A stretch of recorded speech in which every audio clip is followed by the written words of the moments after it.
Hai, kembali lagi bersama kita di Ajuma, asiknya Jumat malam. Asyik. Nah, ketemu lagi bersama kita berdua, bersama saya Bro. Saya Yuna. Kita kembali lagi di Jumat malam dengan kami berdua Ya, di episode kedua ya, di season ketiga ini. betul. Oh, jangan lupa ya teman-teman, mungkin beberapa episode lagi kita akan membuat topik yang sangat unik ya untuk di broadcast di live-nya Noise ya. Jadi buat sobat pendengar yang belum punya Noise, silakan download ya. Dan subscribe channelnya dari ajuma.podcast ya. Langsung aja ya teman-teman ya. Dan nanti kita akan bahas topik apa, nanti kita akan share ya di minggu depan ya. Ya. Apa topik yang akan kita bahas di saat live Noise di Jumat malam selanjutnya. Oke. Jangan lupa juga buat teman-teman untuk subscribe juga YouTube kita juga ya, dan komen-komen yang barangkali punya requestan topik untuk kita bawain setiap minggunya. Silakan juga di tulis aja ya di komen di bawah dari podcast kita, atau juga bisa DM ya, atau bisa juga DM di Instagram kita, nanti biar admin yang nyampein ke kita ya. Oke. Dan juga jangan lupa buat teman-teman yang belum subscribe, silahkan subscribe ya. Dan terus dengerin semua episode kita untuk dapetin insight-insight yang berbeda ya setiap minggunya dari kita tentang topik-topik tersebut ya teman-teman. Oke. Topik akhir ya, masih awal ya teman-teman ya. Akhir-akhir ini kayaknya dengar masalah itu ya, pencurian data dan lain sebagainya itu marak lagi ya kayaknya dia dengar baik itu data dari sosial media, dari baik itu KTP, kemudian Sekarang alamat kita, link-link yang nggak jelas itu kadang kita malah dapat email blackmail ya, spam atau dan lain sebagainya, yang kita harus ngeklik link itu ternyata rekening kita kesedot gitu ya. Jadi buat teman-teman selalu berwaspada ya dengan link-link itu. Nah, berhubungan dengan link itu ya, berarti ada hubungannya sama dengan privacy ya. Kadang kita suka nggak sadar sih, privasi kita itu secara nggak langsung itu kita share ke orang lain. Jadi topik kita minggu ini adalah privasi milik kita atau milik mereka sebenarnya. Jadi kan mereka itu orang lain ya, orang umum. Jadi rahasia publik ya kadang itu. Lah, ngomongin masalah privacy sendiri, kalau menurut kamu kayak gimana privacy? Kalau menurut saya sih privacy itu adalah suatu hak untuk menjaga hal-hal yang sifatnya private atau sifatnya rahasia ya, confidential ya, secret ya. Ya itu tadi hal-hal yang memang secret. Dan memang orang lain nggak perlu tahu gitu ya tentang hal-hal itu ya. Seperti kadang itu nggak sembarangan kita juga share tentang NIK mungkin ya, nomor induk kependudukan, atau mungkin alamat kita kepada orang yang baru kenal, atau mungkin nomor handphone atau akun IG kita atau Facebook kita dan lain sebagainya. Intinya sih yang tertulis di KTP itu kayaknya yang paling penting untuk dijaga. Mungkin nggak sembarangan kita harus share ya teman-teman, apalagi untuk orang yang baru kenal. Kalau mungkin untuk lembaga-lembaga tertentu ya, kayak mau bikin paspor atau mau bikin NPWP dan lain sebagainya, ijazah dan lain sebagainya, mungkin ya harus ya, mau nggak mau kita harus memberikan data pribadi kita itu ya, karena itu penting. Tapi untuk di luar itu, kalau selama mungkin banknya masih benar dan lain sebagainya, mungkin bisa ya. Jadi teman-teman bijak ya dalam menge-share ya, atau membagikan sesuatu, apalagi itu data pribadi kita. Nah, berhubung dengan data pribadi nih, beberapa tahun yang lalu ya kalau nggak salah, itu ada permasalahan bahwa data KTP kita ini ternyata dijual bebas di dark web ya, dan itu kebocorannya sampai 20 juta orang diprediksi itu tersebar di deep web. Nah, itu kan menjadi suatu hal yang cukup memprihatinkan ya, utamanya tentang sekuritas atau keamanan dari data-data kita yang selama ini kita percayakan kepada negara. Nah mungkin juga negara sebenarnya sudah menjaga itu, tapi kan kadang ada satu dan lain pihak ya yang kadang itu membobol atau mentrespass ya, atau melewati halangan atau boundaries itu, sehingga orang itu seakan-akan memperjualkan hal-hal yang bersifat privat itu untuk kepentingan pribadi mereka. Jadi kayak gitu. Kadang sama juga waktu itu kasusnya Facebook ya, kalau nggak salah itu Mark Zuckerberg itu dipanggil oleh senator di Amerika untuk menjalani sebuah persidangan tentang kebijakan privasi dari sebuah platform bernama Facebook. Nah, di situ ada hal yang cukup menarik ya, ketika Mark Zuckerberg ditanyain oleh seorang senator bahwa apakah Mark Zuckerberg itu mau membagikan minggu kemarin itu pergi dengan siapa, temannya namanya siapa, di mana, dan dia dengan sangat gamblang bilang bahwa tentu saja tidak ya, of course not. Tapi kemudian ditanya lagi, apakah kamu akan membagikan di mana lokasi rumahmu sekarang atau lokasi tempat tinggalmu sementara selama kamu di New York atau di manapun ya?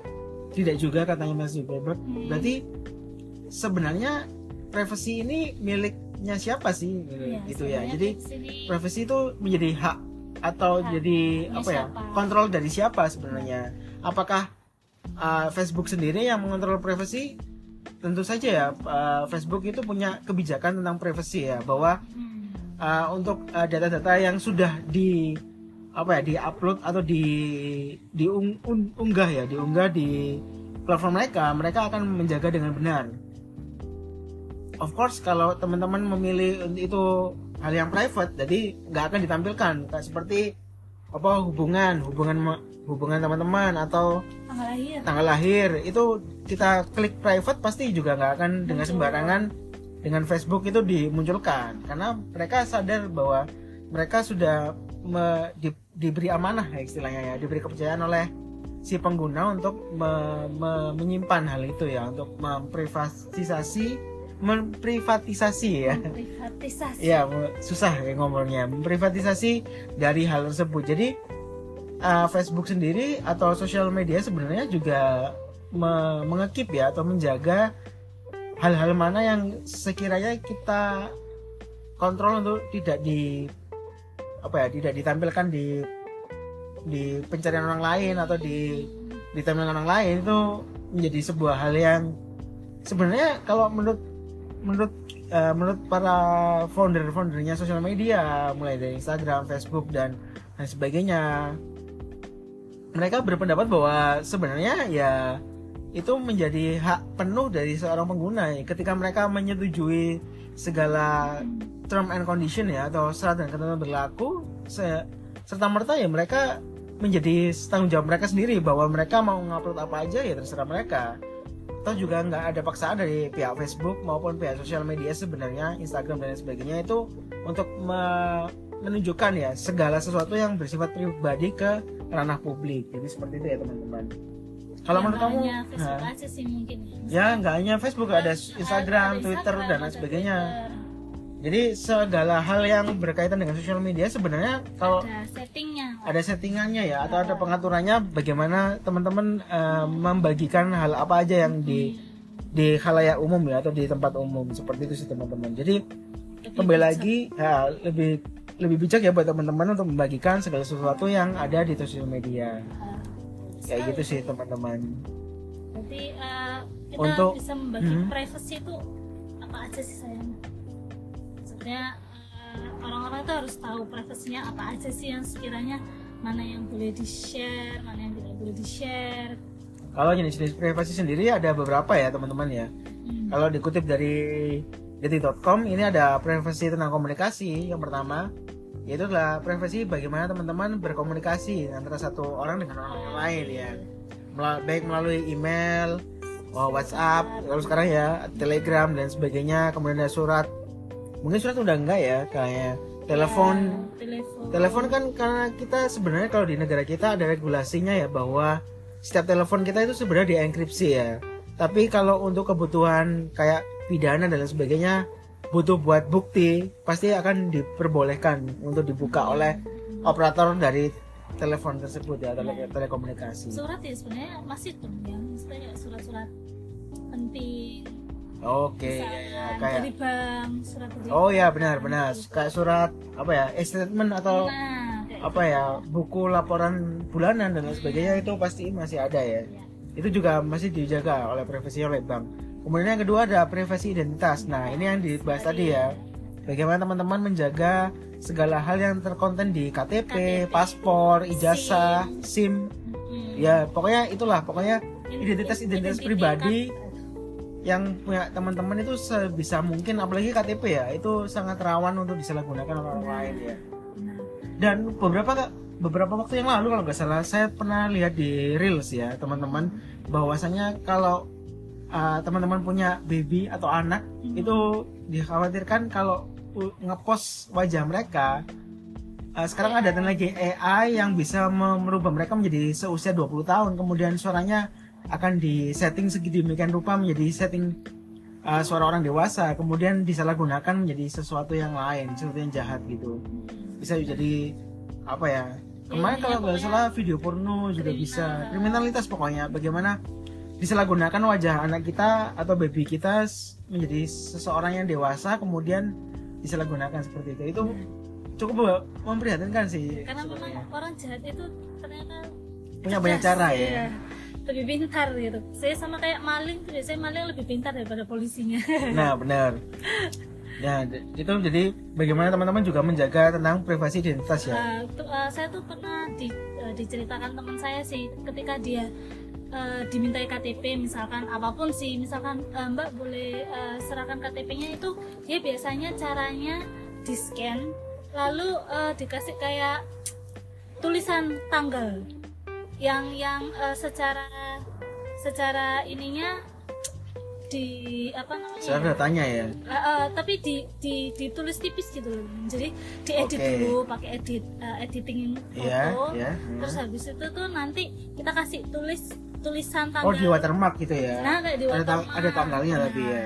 Jadi kita tahu, oh kita punya datanya, kita pernah ngasih ini kemana, dan itu nggak disalahgunakan, karena kan biasanya ada orang yang menyalahgunakan untuk pinjol dan segala macam. Atau apa. Bahaya sekali, kadang ada orang lain yang mengaku sebagai orang tersebut kemudian melakukan pinjol gitu ya, dengan atas nama orang tersebut, kan juga bahaya teman-teman. Kemudian yang ketiga, nah ini tadi ya yang sempat saya bahas ya, bahwa ada privasi data dan gambar. Jadi gambar dari kita atau keluarga kita disalahgunakan dengan tujuan tertentu ya, tanpa persetujuan kita sendiri. Kemudian data otomatis ya, data itu yang ada di, nggak hanya di KTP, kemudian data ijazah, data kita pernah kerja di mana aja dan lain sebagainya, itu bisa jadi menjadi suatu celah ya buat orang-orang jahat untuk menyalahgunakannya. Kemudian yang keempat adalah privasi tentang asosiasi atau privasi orang banyak ya, atau orang yang sedang berkumpul. Jadi kadang orang-orang yang apa ya, berbeda ras atau berbeda etnik itu serta-merta menggunakan itu untuk menyulut sebuah permusuhan ya kadang-kadang ya. Karena perbedaan itu, padahal seyogyanya atau seharusnya sih kita nggak merasa terganggu ya dengan hal tersebut. Jadi kita harus saling menghargai gitu aja sih. Karena mungkin kadang di circle kita ngomongin tentang anak-anak yang alay gitu ya. Kadang terus kemudian karena mereka merasa tersinggung, jadi anak-anak alay ini mengatasnamakan asosiasi anak alay, kemudian mensomasi kita, kan juga nggak lucu ya kadang kayak gitu.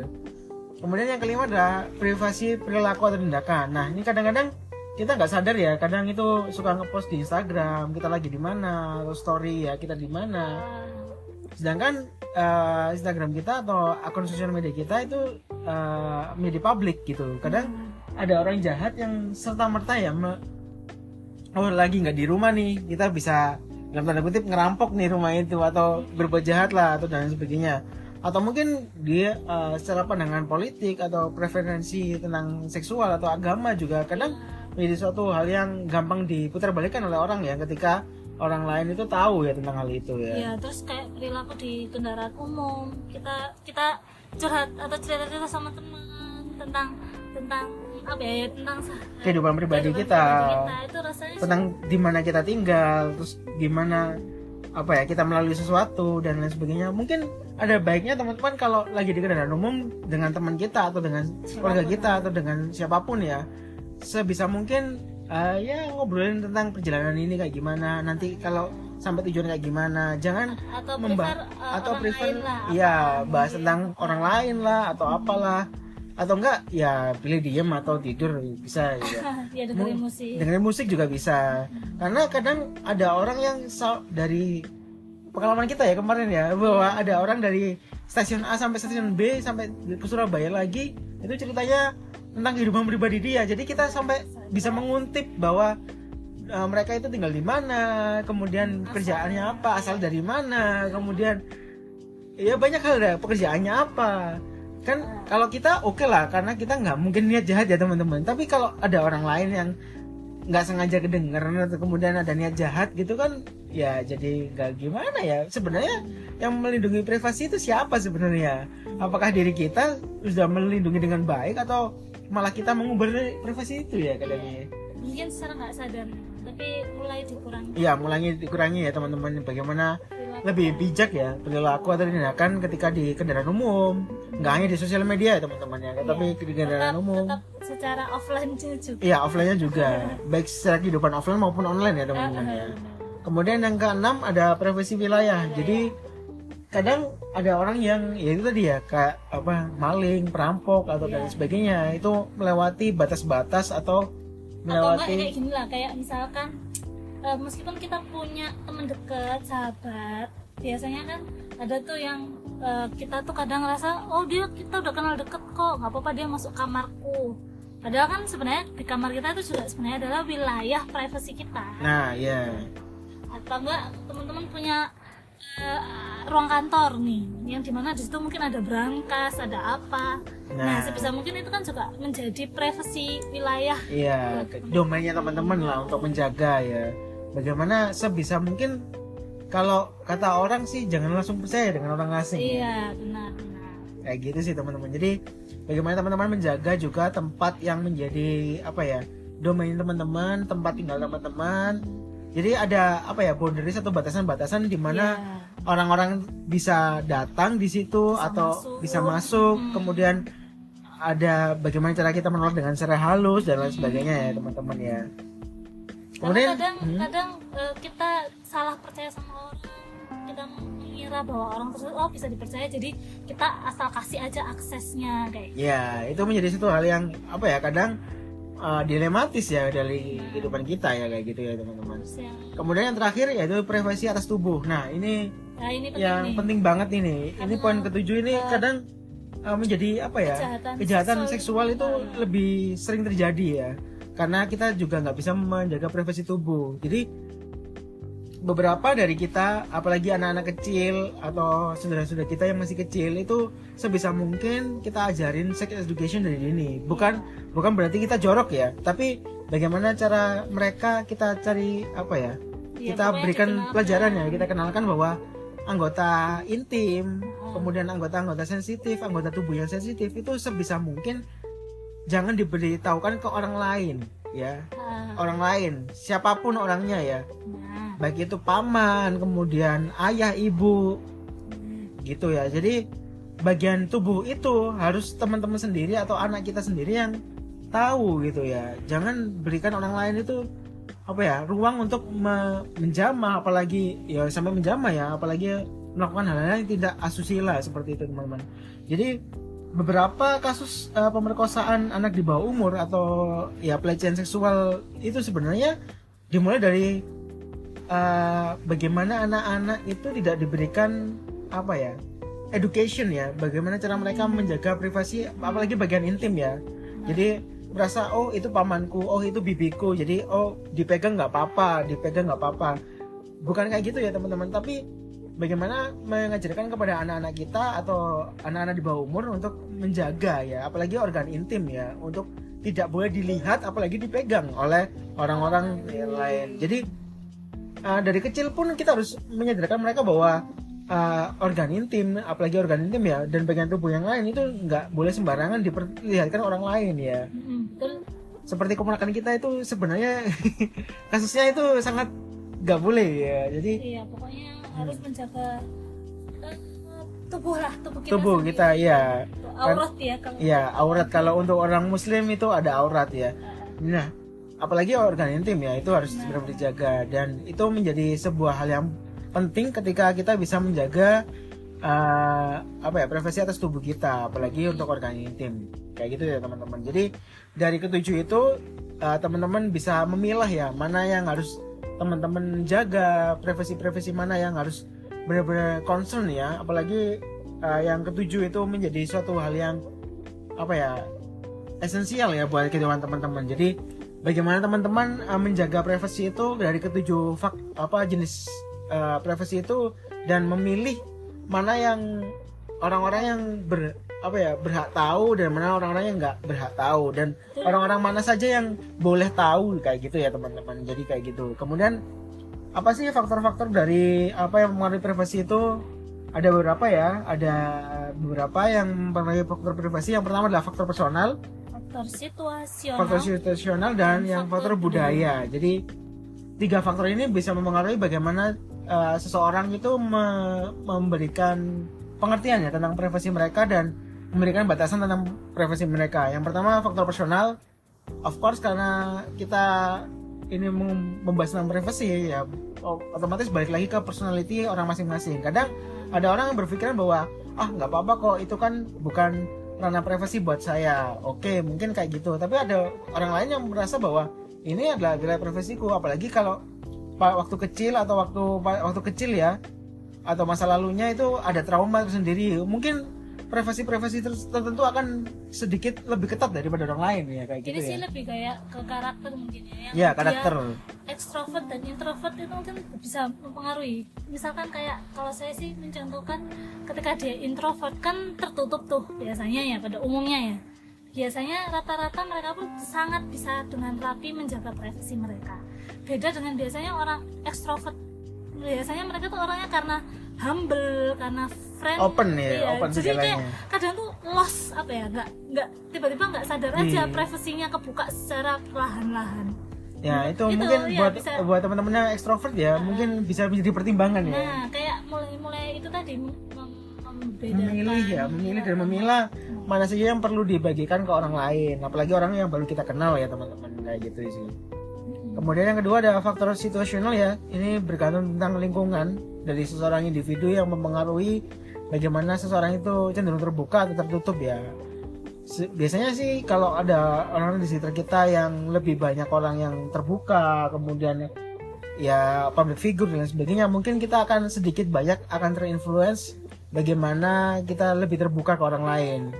Baik itu secara privacy personality kita maupun dari hal-hal yang lain. Jadi of course lingkungan kita itu sangat berpengaruh kepada kita, sehingga kita bagaimana cara memilih lingkungan yang tepat untuk diri kita ya, gitu. Dan yang terakhir adalah faktor budaya, of course karena budaya apalagi kita ya budaya ketimurannya sangat kental. Bagaimana cara kita juga lebih bisa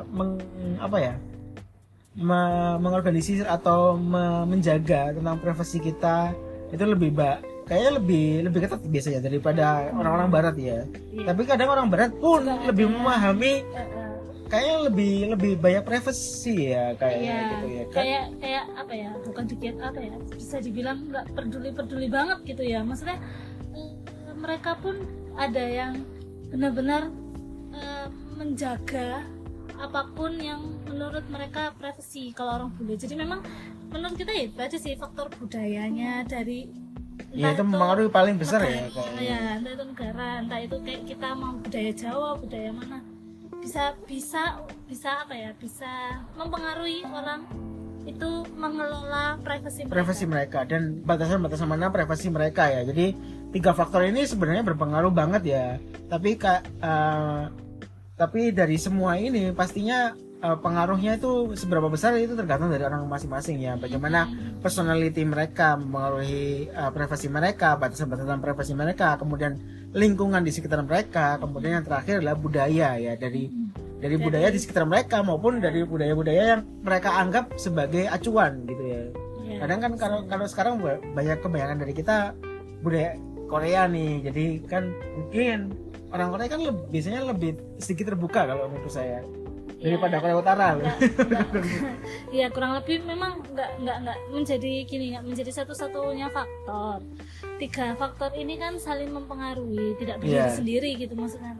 Jadi kita nggak menjudge budaya ini lebih open privacy, ini yang lebih private kayak enggak sih. Ketiga ini saling bergantungan ya, saling saling mempengaruhi ya. Seseorang meletakkan batas privasi dan seseorang mengelola privasinya itu tergantung dari 3 ini. Kemudian bagaimana sih cara menjaga privasi kita di zaman yang serba digital ini? Kalau menurut kamu gimana ya? Ya kalau aku kembali lagi ke perilaku kita untuk bijak dalam sosial media. Kayak kalau misalkan kalau handphone sih mungkin kita bisa ini ya, apa biasanya enkripsi ya kan? Iya, kan makanya sekarang ada di fitur-fitur kalau di WhatsApp ada enkripsi ya, enkripsi di WhatsApp, kemudian ada di Telegram juga. Hampir semua sudah mulai menerapkan enkripsi. Sekarang tergantung dari kitanya sendiri ya, bagaimana kita kembali lagi ya, karena sebuah privasi sebenarnya itu tergantung dari orangnya tersebut. Jadi bagaimana cara kita sendiri secara pribadi atau secara personal mengelola privasi kita. Jadi bagaimana kita juga mengelola privasi itu, hal-hal yang mana perlu dibagi ke orang lain, hal-hal mana yang nggak perlu orang lain tahu ya. Baik itu mulai email, kemudian sosial media kita, kemudian ada password apapun itu ya, password wifi atau password email dan lain sebagainya, apalagi memberikan OTP atau dan sebagainya itu jangan sampai orang lain tahu ya. Pokoknya memblokir lah yang hal yang tidak. Iya, bagaimana cara kita ya itu tadi mengelola atau menjaga privasi kita agar orang lain itu nggak serta-merta juga menjadi konsumsi publik gitu. Karena kita juga bukan public figure gitu. Kalau teman-teman bukan public figure, tapi kalau teman-teman public figure pun harusnya tetap tahu ya batasan-batasan di mana teman-teman menge-share atau membagikan hal tersebut atau perlu di-keep untuk diri kita sendiri. Jadi di era digital ini teman-teman harus benar-benar bijak ya dengan segala hal ya, menerapkan enkripsi di email, di sosial media dan lain sebagainya. Kemudian menggunakan password yang kuat ya, atau yang nggak bisa dibobol dengan mudah. Kemudian juga jangan serta-merta mengumbar hal-hal sensitif ya, kayak password di sosial media dan sebagainya. Kemudian membagikan password ke pacar, nanti kalau mantan kita jadi mantan gimana dan lain sebagainya ya, kayak gitu ya teman-teman. Kemudian memilih private browsing atau browser yang lebih bersifat private, jadi sehingga teman-teman nggak serta-merta. Oh ya, dan pastikan kalau teman-teman akses internet banking, pastikan kalau ada enkripsi ya dari website itu ya, atau dari penyedia atau pembuat dari website itu. Karena kadang ada website dari internet banking ternyata websitenya itu dari pihak ketiga gitu, bukan dari perusahaan itu sendiri gitu. Jadi menjadi sebuah hal yang perlu kita waspadai sebelum melakukan login ya, yaitu adalah mendeteksi dari setiap website yang kita akses gitu, seperti itu ya teman-teman. Itu aja sih bagaimana cara kita menjaga, kemudian faktor-faktor apa, kemudian jenis-jenis dari privasi itu. Jadi menurut kami berdua sih kesimpulannya bahwa kita berdua lebih menekankan bagaimana cara kita, karena sebenarnya kita sendiri yang mengelola tentang privasi itu, sehingga privasi itu menjadi sebuah hal yang menjadi kedaulatan kita sendiri ya, menjadi bagaimana cara kita memilah dan memilah dan memilih ya. Memilih secara bijak mana hal yang perlu dibagikan dan mana yang harus kita keep ya. Jadi kayak gitu ya teman-teman. Ya. Utamanya juga di online maupun di kehidupan offline atau di kehidupan dunia nyata. Itu aja sih teman-teman. Thank you udah dengerin untuk minggu ini. Dan terus subscribe support kita dengan cara like, komen yang banyak ya teman-teman. Oke. Thank you, selamat istirahat dan see you on the next week. Bye bye.